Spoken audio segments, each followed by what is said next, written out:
Hey, you blink, I'll cut your eyelids off. Don't you blink. I got you. Let's go. And good evening, everybody. Welcome once again to another edition here of the Mass Steel podcast. Right now, kicking off right now here with yours truly, host of On Deck, Charles Prodigy Richey. Right now, as we continue to count down along the way towards the 2021 NFL Draft. Right now, definitely got some more rumors and innuendos, reports who the Steelers will select with their first pick, their first three picks, more in particular. As we look at it right now going on. Plus, are we about to see the Steelers lose another offensive lineman? We'll get to that in just a moment. But right now, once again, if you guys want to follow me on social media, you can definitely do so on Twitter and Instagram. Twitter at MassSteelCGR for the Mass Steel Podcast, and on Instagram at Mass Steel Nation. And then you can also check me out on Twitter and Instagram at Prodigy Richey right now.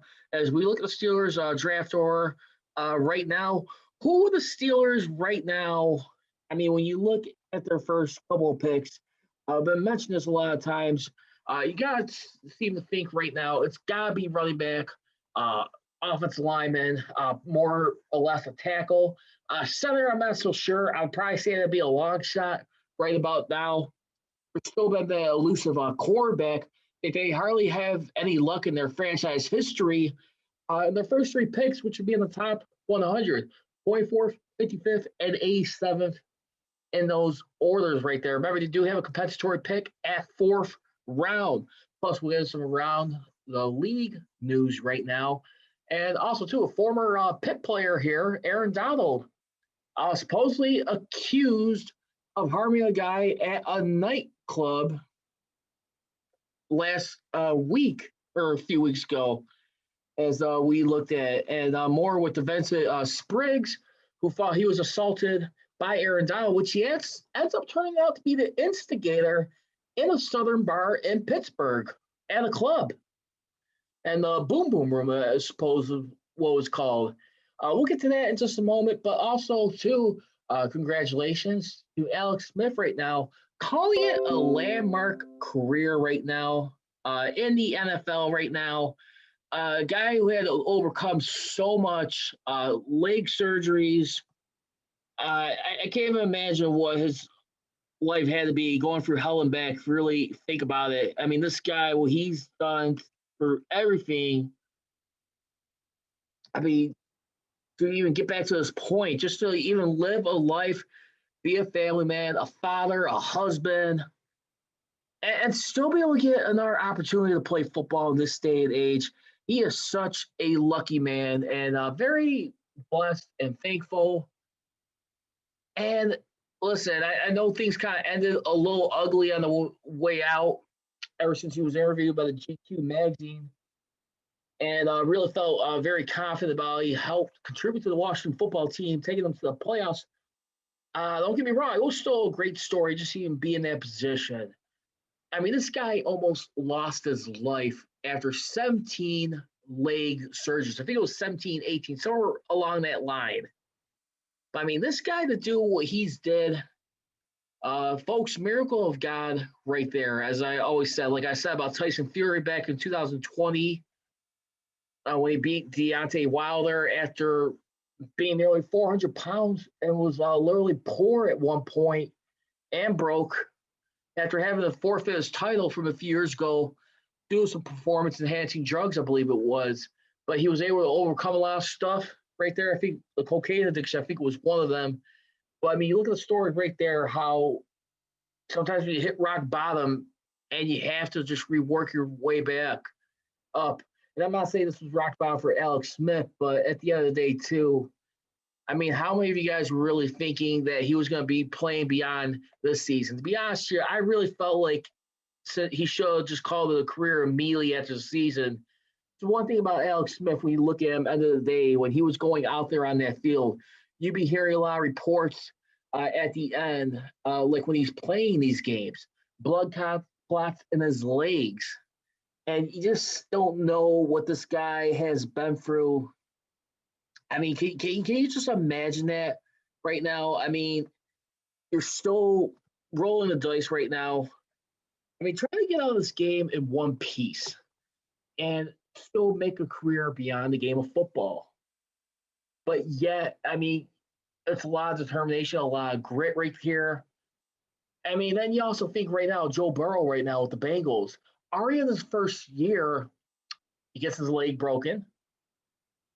And I would assume he'll be okay and back on track. We'll see how he does physically and mentally, emotionally coming back from this. But then Dak Prescott, too, a guy who got hurt last year as a member of the Dallas Cowboys.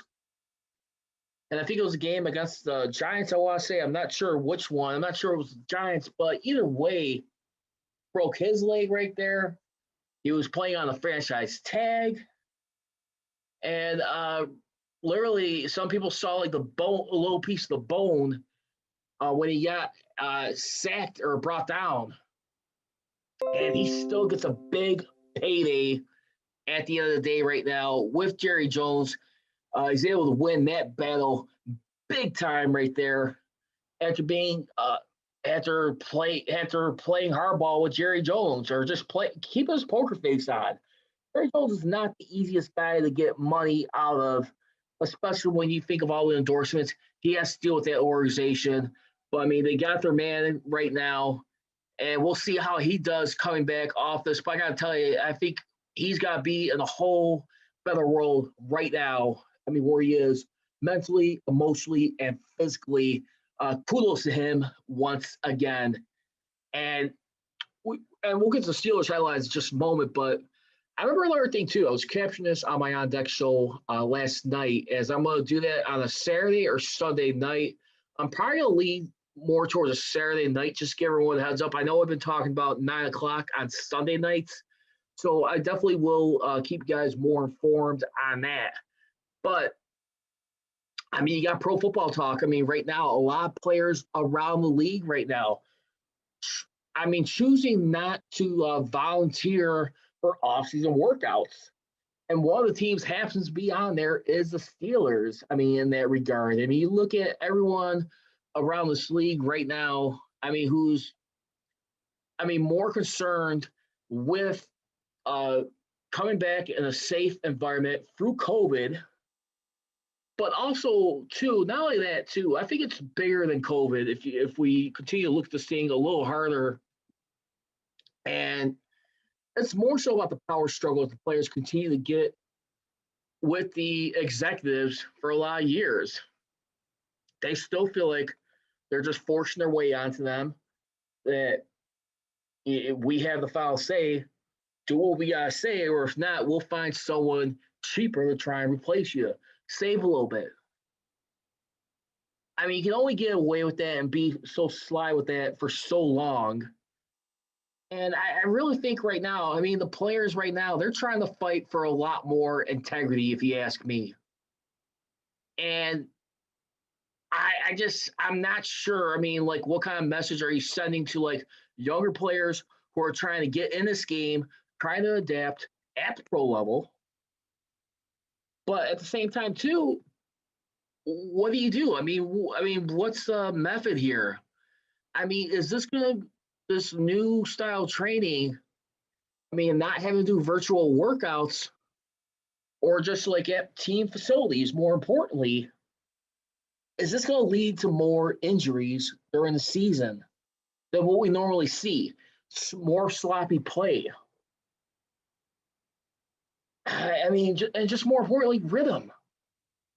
I mean, how are you going to do? I mean, is it going to come down to the point where you're going to see coaches upload game plans? I mean, they're going to go, like, say, like on a Facebook Messenger and like give them like the playbook that they want them to be prepared for this season.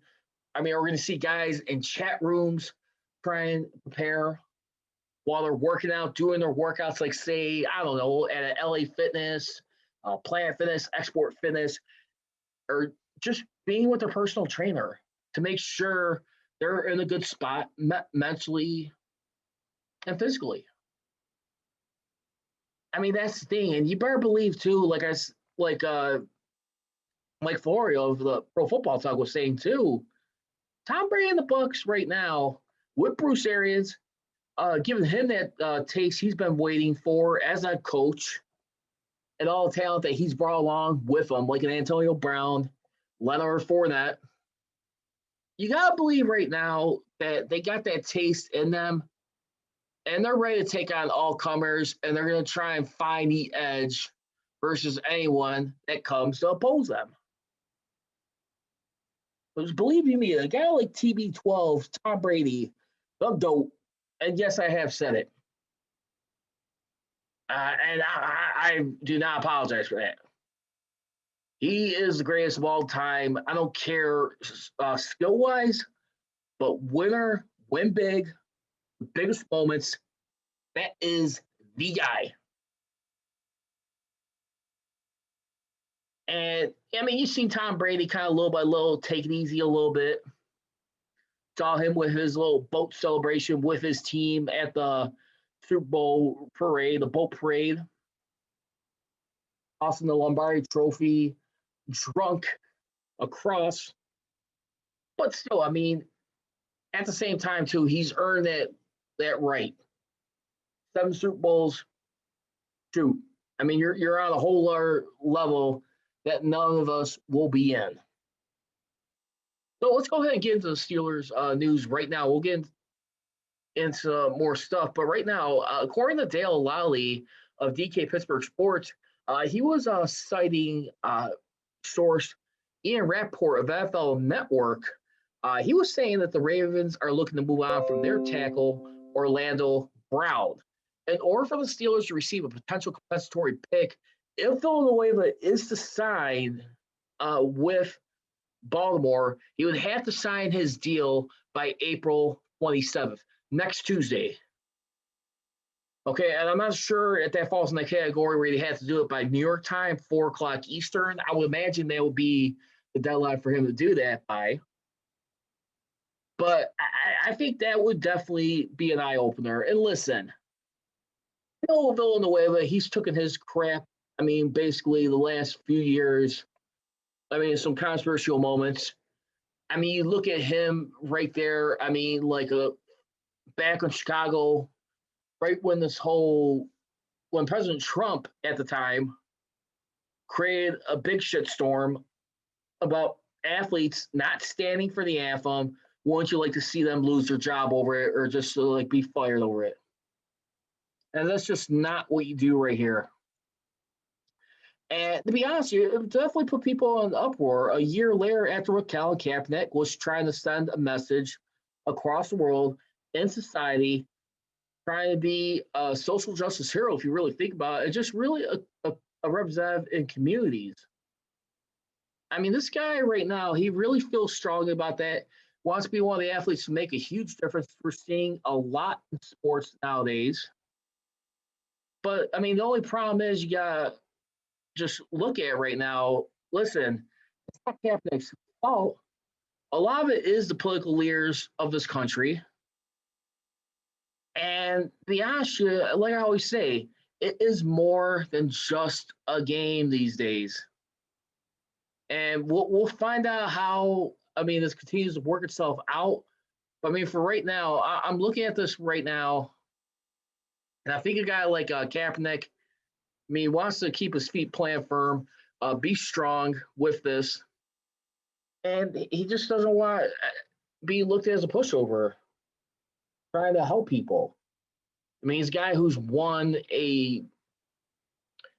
being blackballed in out of the league, so has opportunity to come back. But throw the wave it too. I mean, there was also another thing too at the support of the season. I think with a sergeant in the Army. Well, I think it was someone else, Marquise Pouncey, who got confused with someone. I mean, with a cop he was trying to support. I mean, at the start of the regular season, you know, and trying to support stuff for Black Lives Matter. Listen, I think right now when you look at this stuff, I mean, it's important that they build the right kind of message, not being looked like they're being stepped on. And I think right now, I mean, it is a better spot than what we've seen here. And just to see how this continues to pick up, we shall find out. But I think Villanueva right now, I mean, listen, I know he's been having struggles like, the last few years on the field a little bit. I mean, we've been seeing a little bit of a guy right now who's been lingering around, and his play has been a little bit, questionable. I mean, he's made 2 Pro Bowls under Mike Munchak, don't get me wrong, back to back in 2017 and 2018. But when you look at everything, too, I mean, you look at this guy right here who's played at least over 6,000 snaps with the Steelers in 6 seasons. And he was able to play, for at least 100% of his snaps in 4 seasons. Listen, I got to consider this guy a success, to be honest with you.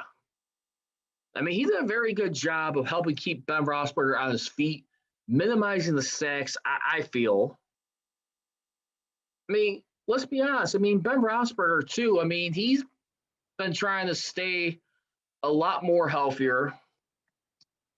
And you can argue the run game definitely the last 2 years has definitely been immensely suffering here.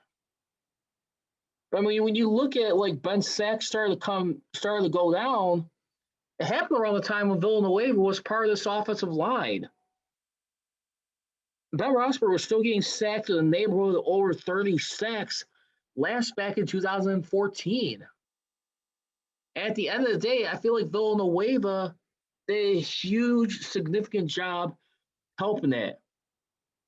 And yes, the running game. I mean, the guy who's been 6'9", 320 pounds, Olive Army, Villanueva, this guy has paid his dues, in my opinion. And if he's able to go to the Ravens, within the division as an unrestricted free agent, I'm going to go back for this guy. I know he's had a bad season, but any moves within the division, you always want to keep an extra eye open for. I mean, look at Mike Hilton, with the Bengals this year. That is going to be the most interesting one, I would think. And, that's the one I'm a little hesitant for. How much will the Steelers pay for that if they do, by any chance? When they go face off in the AFC North twice a year this season. That's going to be my high concern right there. And I would like to think right now, you got to be game down for that. Will we help the Bengals turn the tide and make it competitive once again, like we last seen back in 2015? Listen, ever since Andy Dalton's, come over to the Bengals, when you think about it, and his 9 seasons with the Bengals right there, everything. He never swept the Steelers, but he was able to split with them at least only 3 times when he was there. 3 times. They've been owned since he's got to the Bengals. The only time I think where he's really hurt the Steelers back in 2012 in Week 16, where officially eliminated the Steelers' wild card playoff chances. They were already out of the division right there. You saw the Ravens go on to win a Super Bowl. Ray Lewis's second and final. Joe Flacco's first. And that's another thing, too, by the way, too. Bob Pompiani was talking with Cook and Joe this morning at 93.7 The Fan. He usually does it on Mondays, usually for the first couple hours or sometimes the entire show with Cook and Joe on Mondays. And just mentioning, he didn't have, a lot of passing stats, but the way he could throw the deep ball. Joe Flacco at the end of the day, listen, he's earned the right, in Super Bowl 47 to be Super Bowl MVP.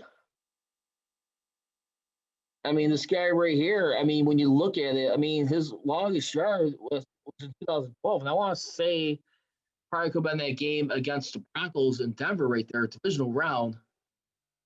Remember, they only had one home game in that playoff run. That was against Colts in the wild card round.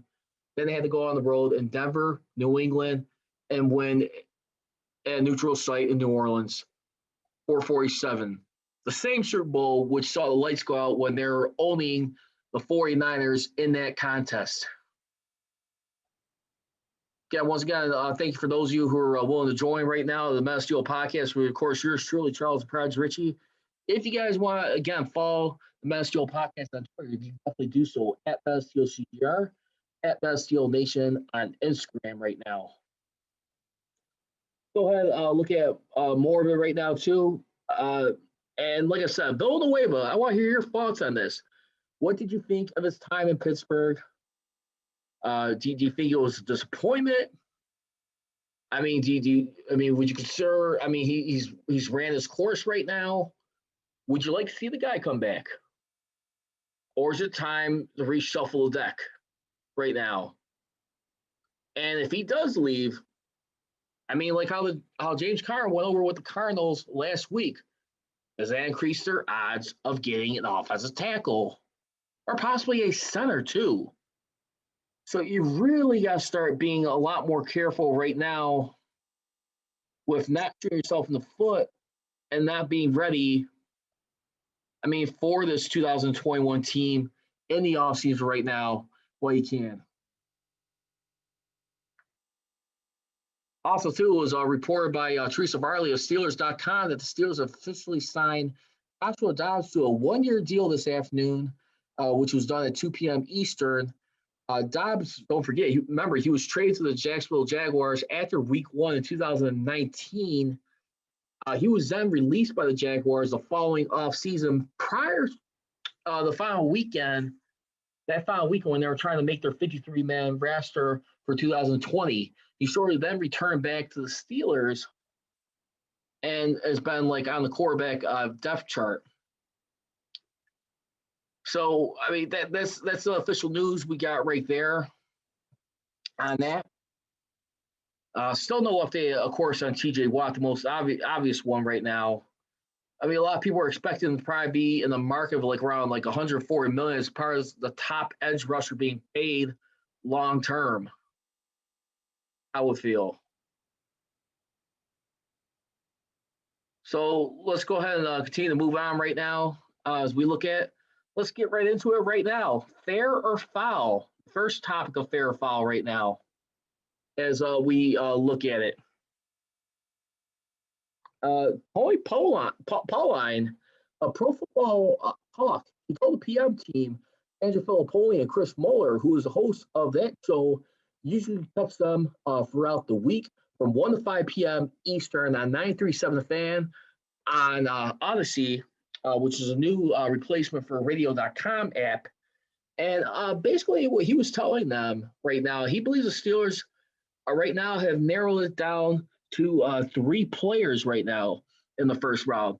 Running back of Alabama, Najee Harris, Oklahoma State offensive tackle, Tevin Jenkins, and Alabama center, Landon Dickerson. Now, the thing is right now, I mean, he definitely does believe they are high on Harris right now. He's absolutely in the conversation. But he thinks right now they could get a good center in round 2, maybe a Quinn Miners, who he knows that they like, that he doesn't know if he's going to be there at 55. So it's basically what is right now, according to Pauline. And I don't think I'll have a problem with that either way.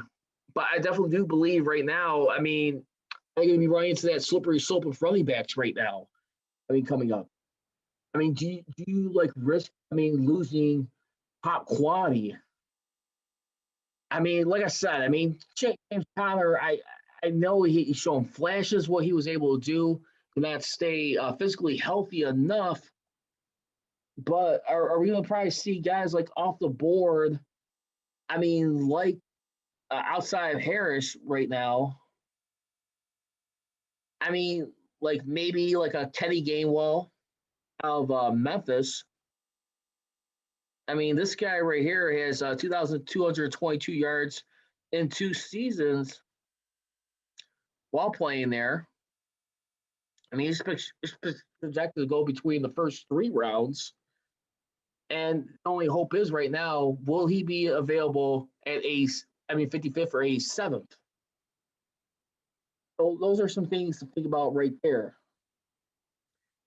So fair or foul that more than likely they'll probably take an offensive tackle, like say over running back. And I could definitely see that being fair right now. I mean, you need to this offensive line does need to be retooled either way. Bottom line, period.